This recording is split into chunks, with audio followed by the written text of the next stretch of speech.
Hey everybody, welcome back to HomeRecordingMadeEasy.com, and here on my YouTube channel, and this time out we're going to take a look and a listen to another Wes Audio hardware piece with the plug-in GUI here that's digitally controlling it, called the Mimas. This is Wes Audio the Mimas. This is their 1176 version with some additional features. So we're going to listen to this, we're going to walk through the feature set, and if you want to check it out, I'll tell you how you can do that. But before we get to that, if you like what you see in this video, please consider subscribing and hit that notification bell. Also, if this is your first time here, I want to give you a free gift. I want to give you a $50 mixing course over at HomeRecordingMadeEasy.com. It's right on the homepage, completely free, no strings attached. Go ahead and click on that button and get yourself your free mixing course today. And if you stick around to the end of the video, I'm going to give you something else for free, so keep on watching. So now also, before we jump in here to Studio One and take a look at the Mimas, I want to say thank you very much to my good buddies over at Sweetwater. Sweetwater is working with Home Recording Made Easy to bring you this video today. So thank you so much to them. If you want to learn more about any of the Wes Audio gear, you can always check them out at sweetwater.com. The links will be in the description box below. And full disclosure, that is my affiliate link. So when you purchase something using that link, it does support what I do here. I get a small commission. I want to say thank you very much in advance. And you don't pay any more for the product. You're just helping out Home Recording Made Easy and good old Uncle Dave here. So thank you so much in advance.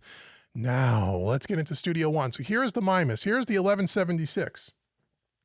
And they're not bashful about saying on their website, they say it's the world's first digitally controlled 1176 compressor with additional features. So we're going to check it out here today. Now, the thing about Wes Audio, if you don't know about Wes Audio, and again, I have a whole playlist of Wes Audio gear reviews on the YouTube channel. Go make sure you check that out as well.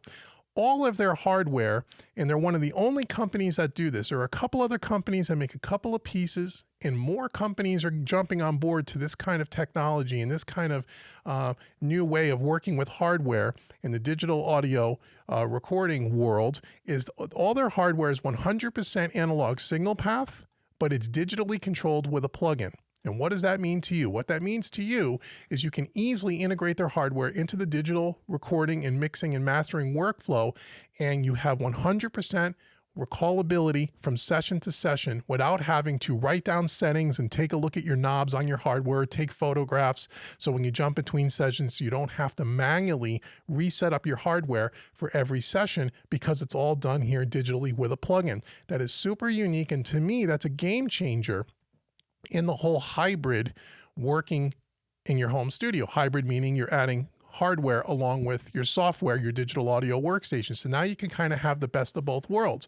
And you can either work with this hardware just like a plugin like we're going to do here today, or you can physically touch the hardware and you can control the hardware, and the hardware controls the plugin and the plugin controls the hardware. It's a two-way street, but once again, it is not a digital piece. It is a hardware analog unit, just like any other hardware analog unit, but it's fully digitally controlled. That's what's really cool about Wes Audio.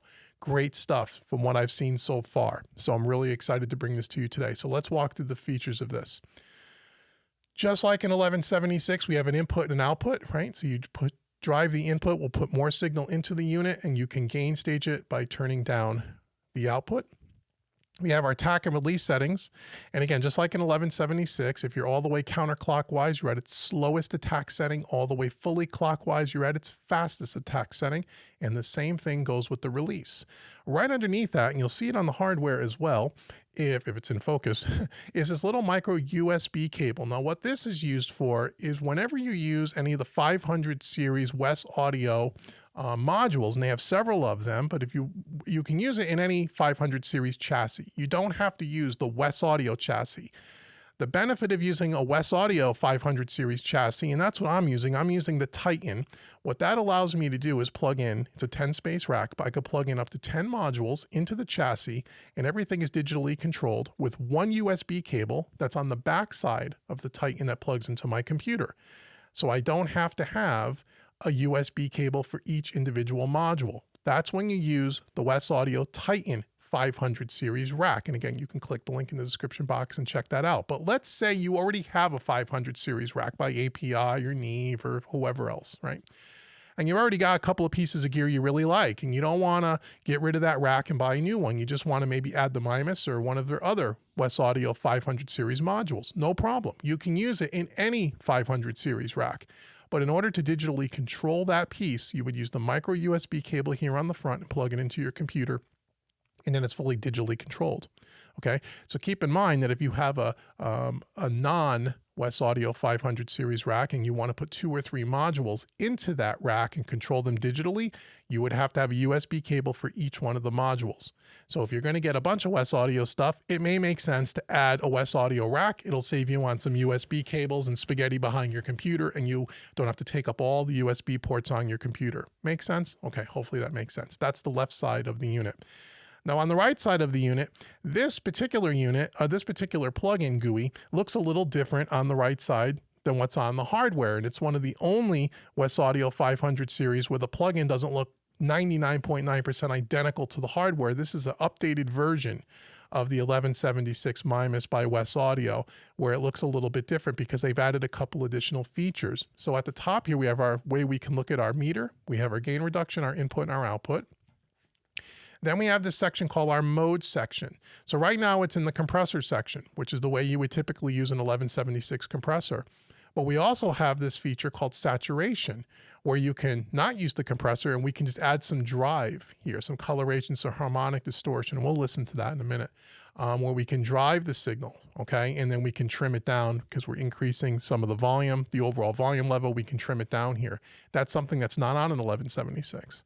Then we also have this mode called compressor off. Now, compressor off, if you were to research the original 1176 hardware units that came out way back when, they had, when you turn down the attack setting all the way to the slowest setting, it would turn the attack in an off position. And what that allowed engineers to do was just to run signal through the 1176 to get the coloration of the transformers, okay, without actually using the compressor. So this is that feature, which sounds a little bit different than the saturation. It's a different type of coloration. So if you don't want to use the compressor and you just want to take advantage of the actual Carnhill transformer that's in this Mimas unit, a real transformer, you can use the compressor off feature, which we'll test out in a few minutes as well. Beneath that, we have a sidechain filter, which is not on an original 1176. So again, additional features here, 60, 90, 150, or you could turn it off. And then we have our typical ratio settings, 4:1, 8:1, 12:1, 20:1. And then, of course, you got the all buttons mode when you want to smash the daylights out of your drums, right? We could do that. So that's really cool. Okay, so that's it. So it's a pretty simple thing to use. So what we're going to listen to it on right now is I have this on a bass track. This is a stand-up bass that was in a live performance, and it's got some drum bleed in there. We're going to listen to that right now. And we're going to kind of dial it in a little here.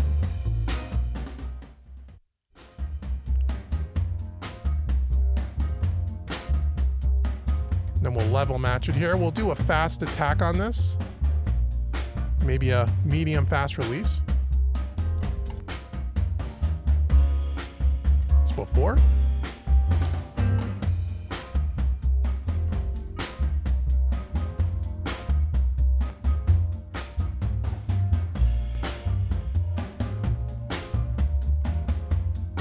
Okay, so you have the bleed from the drums.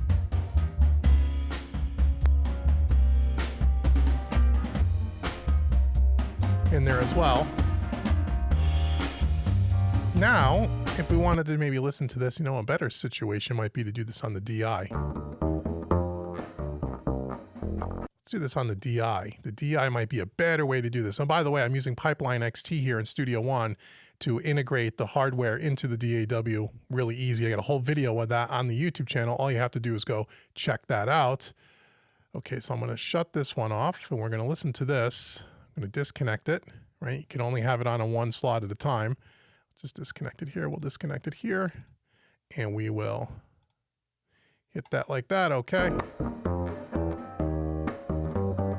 So here's the DI signal.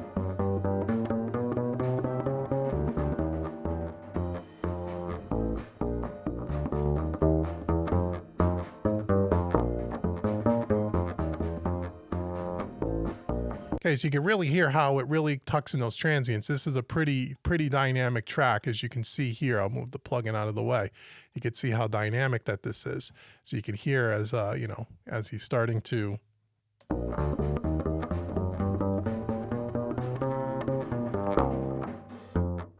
let it loop around again and listen to the pokiness of those notes.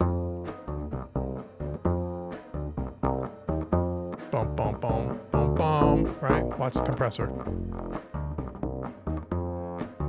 tucks them in really nice.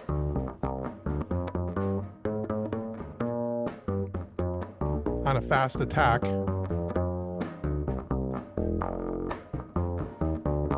So I slow down the attack a little bit pokey. Bring a medium attack. Before.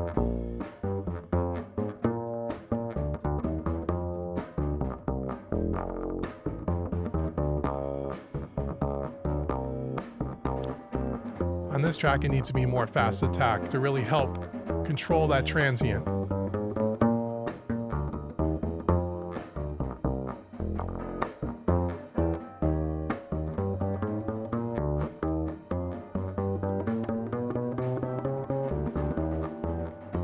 Really controls that really overly dynamic stand-up bass beautifully on a fast attack, and you don't get that breathing pumping effect. It really sounds like it was performed at a much more consistent level. That sounds really great. Let's check out on this bass here. Let's check out the saturation and see what that does. So let's turn down the drive. Now the compressor is going to be off, so you can't use the compressor. It's not, if you're either in compressor mode or saturation mode. You're not in both. So it's not like you're adding now saturation to the compressed signal. Just keep that in mind.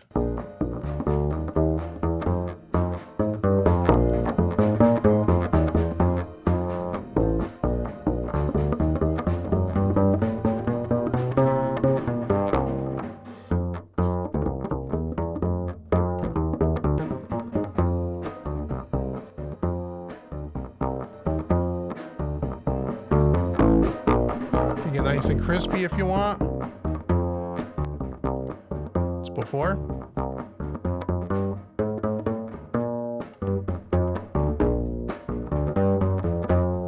Okay.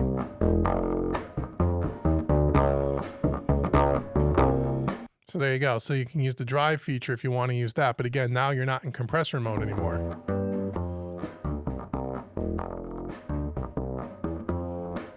So if you wanted to use both, you would have to have one track that has the compressor mode on and then another track that has the saturation mode. But keep in mind, with hardware, you'd have to have two units now, right? One unit is on one track, one unit's on the other track. Okay, so just keep that in mind. Or you can process the compressed signal on your bass, run it through, re-record it, and then you can reinstall another instance of it on that compressed track, and then you can use the drive feature if you wanted to do that. But let's say if we wanted to use the drive feature on the bass amp, that's a really maybe a little bit thick and a little bit low. So again, I have to disconnect it, okay, from the one that I'm using and reconnect it to another because I only have one 1176 here. I only have one of them. So if I go back to the bass amp and I connect it, there it goes. Now let's use that saturation feature.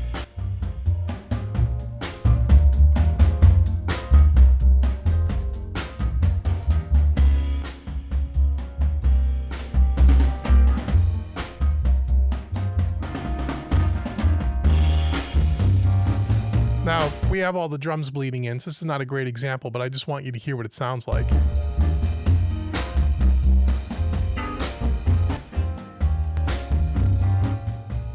So anything above 12 o'clock, it's going to get a little crispy.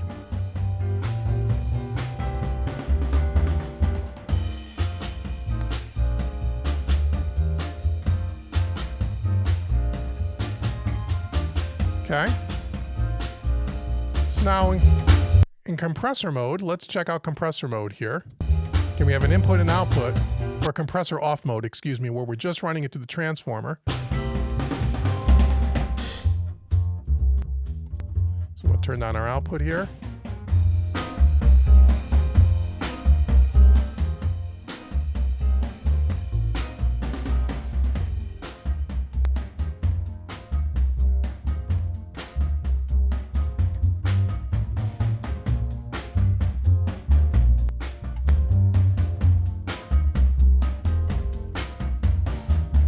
Okay, so it's a much different type of a sound than just running it on saturation mode. Saturation mode is going to get more crunchy, more distortion, where this is just hitting the transformer, okay? There's the difference. Okay, so it's a little bit more of a subtle thing. So the harder you hit the transformer and you turn down the output to level match it, you can hear how it gets a little bit of coloration, a little bit of gritty on it, but it's not like the saturation where it's over distorted, you know?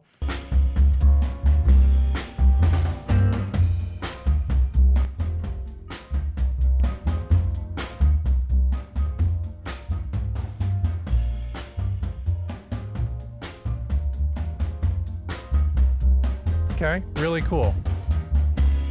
Let's listen to this on a snare drum. Let's disconnect it.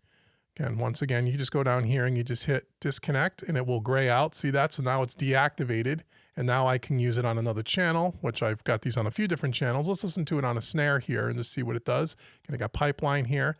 I open up the GUI and now I just hit connect because it's in slot 8 on my rack and there it is. So let's listen to it. Let's listen to a snare.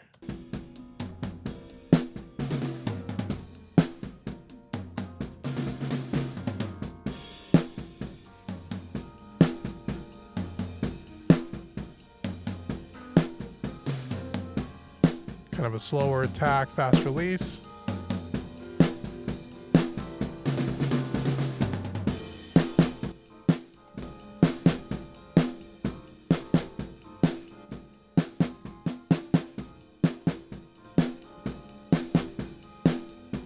Helps sustain the snare a little bit. Let it loop around.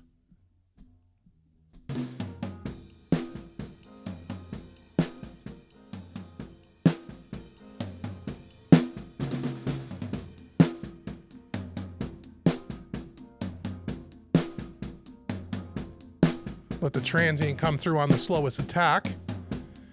Now we have a little bit of bleed here and we want to use the sidechain filter maybe to get rid of some of that kick. I can always go down to 60 Hertz or even 90 if I want.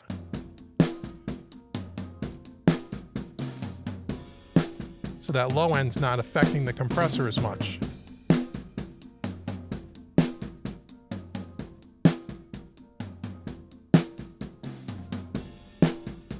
Nice, really nice. Controls that front end transient really well, even on the slowest attack. Now let's go to saturation mode. Let's just see what happens. You want to put a little grit?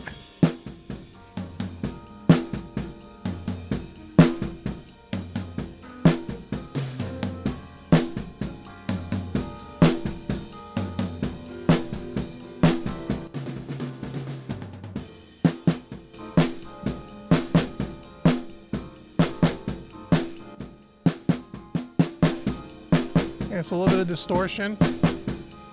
We can go to the compressor off mode and do the same thing.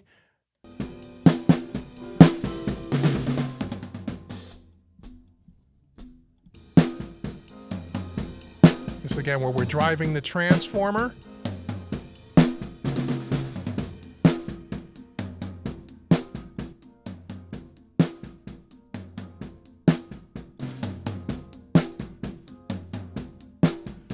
Okay.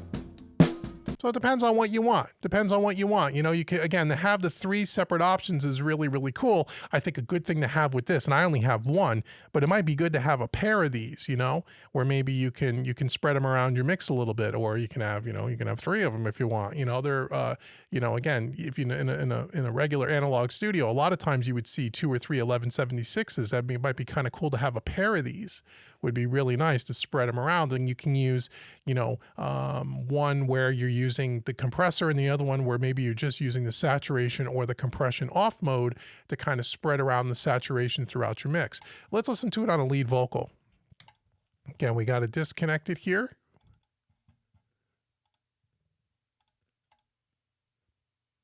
Oop, right here we go. So it grays out, okay.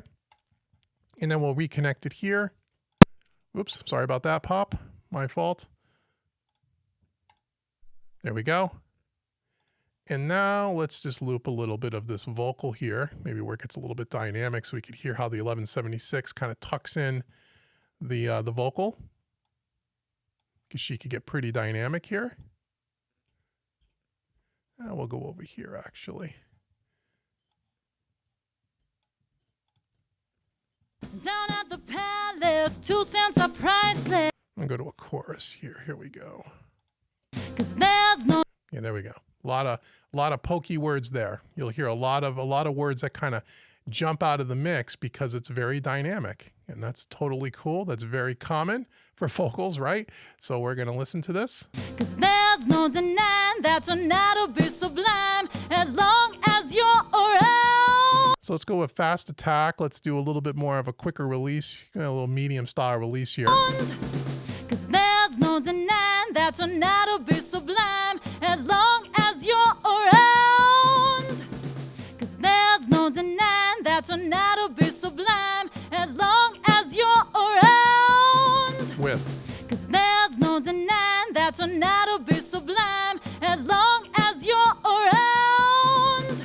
way different, right? So you can really hear how dynamic that vocal is. You can hear, you know, bum, bum, bum, bum, bum, bum, bum, right? You can hear all of that, how it pokes out without the compressor. Listen without it. 'Cause there's no denying that tonight will be sublime as long as you're around. Right, now listen to that same phrase with the compressor.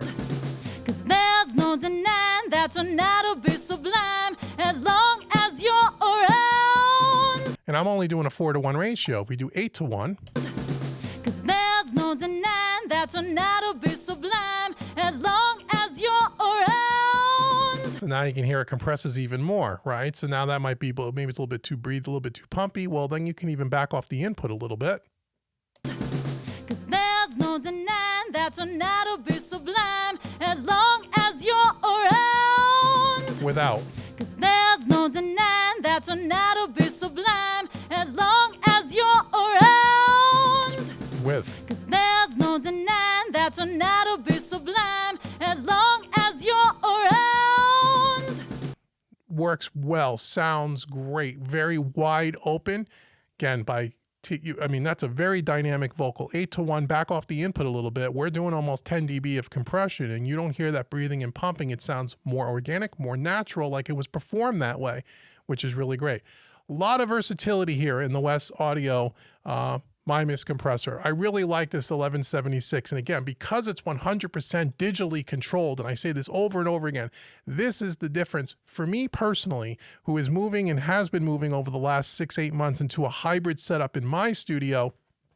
I had some other wonderful gear by some other brands that you've seen on the channel. I don't need to mention them here. You can go check it out on my YouTube channel here. I've done a lot of comparisons with some great hardware.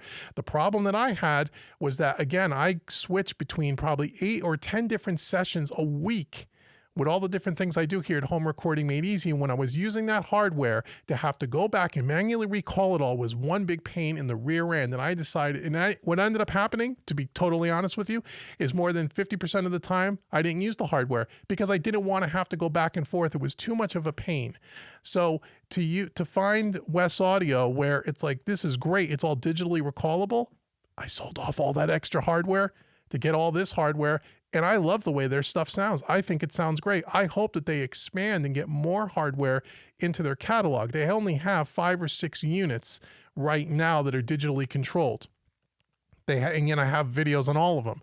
I hope that they expand and maybe do something like an opto compressor. This is a FET style. They already have a VCA style with the dione, which I already did a video on. Maybe they'll get something, maybe more of an opto compressor, maybe some other things that they'll have, which will be really cool. So again, check out Wes Audio. I think you'll really like them. So far, I really love their stuff. So, I mean, don't take my word for it. Go try it for yourself. And if you pick something up at Sweetwater and you get it into your studio and you don't like it, within 45 days, you could send it back for a full refund. They're really great about that stuff. So, I mean, if you want to try something out and you're not really sure, pick something out, pick one of these units up, check it out. And if you don't like it, you could send it back. But I think once you get it into your studio and you start playing with it and you start, taking advantage of the digital recall and you find out how convenient that this is, I think you'll really start to fall in love with their stuff. So thank you so much for watching this video. Now, I said because you stuck around till the end, I want to give all you guys here another free gift. So at the beginning of the video, I said go to Home Recording Made Easy and get your free mixing course, right? Right? So you went and you did that. Now you watch that free mixing course. If you dig my style of teaching and my style of teaching resonates with you and you want to check out one of my other paid training courses on the website, feel free to do that. I would really appreciate it, but I want to give you a 25% discount on your first purchase. So if you use the coupon code YouTube25, that will take 25% off any training course on my website. Again, I want to just say thank you so much for checking out Home Recording Made Easy. And we have courses on everything from EQ to compression to mixing to mastering to recording and so many others, all different levels from absolute beginner all the way up through advanced and much, much more. So check that out at homerecordingmadeeasy.com. Once again, thank you so much to my good friends over at Sweetwater for helping me bring this video to you today. All the links will be in the description box below. Make sure you go check out Sweetwater and check out the Wes Audio stuff. And let me know below in the comment section, what do you think of this 1176 by Wes Audio? Do you use any hardware in your home studio? I'd love to know what you use. I'd love to know what you think of this. Let me know in the comments below. And until the next video, I've been Dave with HomeRecordingMadeEasy.com, and I will see you in the next video. Take care, everybody.